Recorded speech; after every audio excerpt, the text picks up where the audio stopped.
আজকের এই একাডেমিক বিশ্লেষণে স্বাগতম জানাচ্ছি। সাধারণ একটা ধারণা আছে যে আইনি ব্যবস্থা সবসময়ই অত্যন্ত সুশৃঙ্খল আর পুরোপুরি যুক্তির উপর নির্ভরশীল, মানে আইন তো এমনই হওয়া উচিত, তাই না? কিন্তু ইতিহাসের পাতা ঘাটলে এমন কিছু অদ্ভুত আর অস্বাভাবিক আইনি বিধিমালার সন্ধান পাওয়া যায়, যা এই সাধারণ দৃষ্টিভঙ্গির সম্পূর্ণ বিপরীত। আজ ইতিহাসের অদ্ভুত ও অজানা আইন নিয়ে কিছু সুনির্দিষ্ট তথ্য সম্পূর্ণ তাত্ত্বিক দৃষ্টিকোণ থেকে বিশ্লেষণ করা হবে। ঠিক আছে, চলুন এই বিষয়ে গভীরভাবে প্রবেশ করি। আজকের এই সম্পূর্ণ আইনি বক্তৃতার মূল ভিত্তি বা বলা যায় থিসিস হল এই নির্দিষ্ট প্রশ্নটি: প্রতিটি আইনি বিধিমালার ভিত্তি কি সত্যিই সবসময় যুক্তিনির্ভর হয়? আইন বা ইতিহাসের শিক্ষার্থীদের ক্ষেত্রে প্রায়শই এটা ধরে নেওয়া খুব স্বাভাবিক যে একটা আইনি কাঠামো সম্পূর্ণভাবে যুক্তির উপর দাঁড়িয়ে থাকে, ঠিক যেমন গাণিতিক সমীকরণগুলো কাজ করে। কিন্তু মানব সমাজ অত্যন্ত জটিল। বিভিন্ন বিচারিক এখতিয়ারে এমন অনেক আইন প্রণয়ন করা হয়েছে যা প্রচলিত বা সাধারণ যুক্তির সীমানাকে একেবারেই ছাড়িয়ে যায়। তো এই প্রশ্নটিকে সামনে রেখেই পরবর্তী আইনি দৃষ্টান্তগুলো মূল্যায়ন করা হবে। আমাদের প্রথম কেস স্টাডি ইতালির মিলান এবং সেখানকার এক অদ্ভুত আইনি বাধ্যবাধকতা। এখন এই স্লাইডের বিষয়ে যা সত্যিই কৌতূহলোদ্দীপক তা হল এই আইনটির চরম প্রকৃতি। মিলান শহরে সবসময় হাসিমুখে থাকা আইনিভাবে বাধ্যতামূলক। হ্যাঁ, বিষয়টা ঠিক এমনই। শিক্ষার্থীদের জন্য বিষয়টা একটা সহজ রূপকের মাধ্যমে ব্যাখ্যা করা যেতে পারে। ধরা যাক, আইনিভাবে কাউকে একটা অ্যাসাইনমেন্ট বা বাড়ির কাজ জমা দেওয়ার নির্দেশ দেওয়া হলো, কিন্তু প্রবন্ধ লেখার পরিবর্তে কাজটা হলো নিজের চেহারায় একটা নির্দিষ্ট আবেগ অবিরাম ধরে রাখা।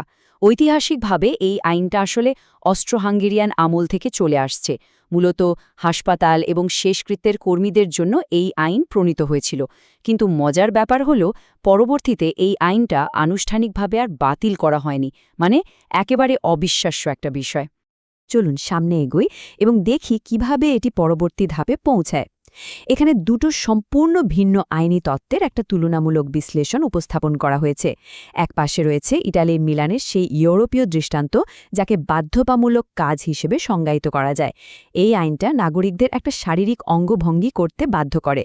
এবার ঠিক এর বিপরীতে প্রশান্ত মহাসাগরীয় অঞ্চলের একটা বিচারিক এখতিয়ার সামোয়ার দিকে দৃষ্টি দেয়া যাক। সামোয়ার আইনটা অপরাধমূলক অবহেলার ওপর নিবদ্ধ।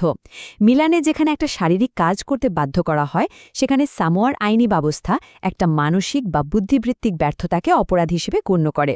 অর্থাৎ কোনো কিছু স্রেফ ভুলে যাওয়ার মতো স্বাভাবিক মানবিক বিষয়কেও একেবারে আইনি অপরাধের পর্যায়ে নিয়ে যাওয়া হয়েছে। সুতরাং অত্যন্ত গুরুত্বপূর্ণ বিষয়টি হল এই বিধিমালার প্রতিটি উপাদানের কঠোর বিশ্লেষণ। সামোয়ার বিচারিক এখতিয়ারে নিজের স্ত্রীর জন্মদিন ভুলে যাওয়া কেবল কোনো সামাজিক ভুল বা ব্যক্তিগত ত্রুটি নয়, এটিকে একটি সুনির্দিষ্ট আইনি অপরাধ হিসেবে শ্রেণীবদ্ধ করা হয়েছে। শিক্ষার্থীদের বোঝার সুবিধার্থে একটা চমৎকার উপমা দেয়া যেতে পারে। যেমন ধরা যাক, গাড়ির লাইসেন্স নবায়ন করতে ভুলে যাওয়া একটা প্রশাসনিক অপরাধ হিসেবে গণ্য হয়, ঠিক তেমনি এখানে একটা নির্দিষ্ট ব্যক্তিগত তারিখ ভুলে যাওয়াটা সরাসরি একটা অপরাধমূলক আচরণে রূপান্তরিত হয়। সামোয়ার সমাজে ঐতিহাসিকভাবে পারিবারিক বন্ধন এবং নারীদের সম্মান প্রদর্শনের ওপর অত্যন্ত গুরুত্ব দেয়া হয়।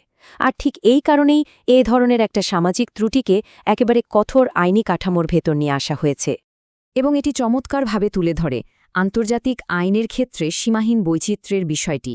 একটু বিশ্লেষণ করলেই বোঝা যায়, ইতালিতে জোরপূর্বক শারীরিক আবেগ বা হাসি প্রদর্শনের বাধ্যবাধকতা থেকে শুরু করে সামোয়াতে স্মৃতিভ্রম বা ভুলে যাওয়ার মতো বিষয়কে অপরাধ হিসেবে সাব্যস্ত করা, এই দৃষ্টান্তগুলো অকাট্যভাবে প্রমাণ করে যে বিশ্বের বিভিন্ন বিচারিক এখতিয়ারে অপরাধের সংজ্ঞা কতটা ব্যাপকভাবে পরিবর্তিত হতে পারে।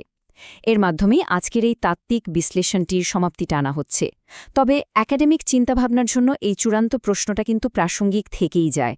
যখন আইনি বিধিমালাগুলোই এতটা অস্বাভাবিক হতে পারে, তখন একটা সমাজ আসলে কিভাবে অপরাধমূলক আচরণের প্রকৃত সীমানা নির্ধারণ করে?